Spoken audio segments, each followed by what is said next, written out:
Good morning, সবাই কেমন আছে? আশা করি সবাই খুব ভালো আছে।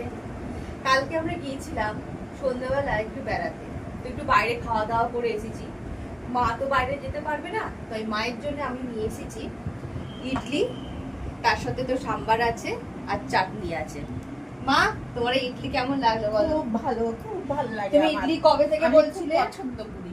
আর তুমি কবে থেকে বলছিলে বলো ইডলি খাবো? সত্যি কথাই আমি অনেক দিন থেকেই বলছিলাম। তো মায়ের জন্য আমি ইডলি নিয়ে এসেছি।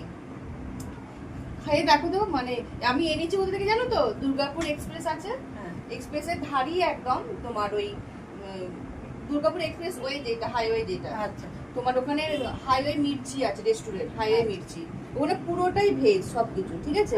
তো ওইখান থেকে নিয়ে এসেছি ইডলি। খেয়ে আর খাওয়া আমরা ওখানে খেয়েছিলাম, স্টার্টার খেয়ে এসেছি। তুমি খেয়ে দেখো তো এই ইডলিটা কেমন বানিয়েছে, সাম্বারটা কেমন বানিয়েছে, আচ্ছা, খেয়ে দেখো। নরম তো, নরম হয়েছে বলো? হ্যাঁ, খুব নরম। হ্যাঁ, এমনিতে সব সমস্ত খাবারগুলো দেখছিলাম খুব ভালো, আর আমরা যে খাবারটা খেলাম না খুব সুন্দর খেতে, একদম স্টার্টারটা খুব সুন্দর, স্টার্টারটা পরিষ্কার পরিচ্ছন্ন, ভালো খেতে, সাম্বারটাও সুন্দর। সুন্দর না? মায়ের তো খুব পছন্দ হয়েছে সত্যি। হাইওয়ে মির্চি রেস্টুরেন্টটা সত্যি খুবই ভালো, খাবার দাবারও ভালো ভালো, হয়েছে খাবার দাবারও খুব সুন্দর। আর একটা জিনিস কিন্তু তোর জন্য আছে সারপ্রাইজ, কি বলো তো? পান, মায়ের ফেভারিট। মা বলেইছিল তোরা গেলে অবশ্যই আমার জন্য পান নিয়ে আসবি, তাই মায়ের জন্য পান নিয়ে এসেছি। আর দারুণ পানটা হয় ওখানে।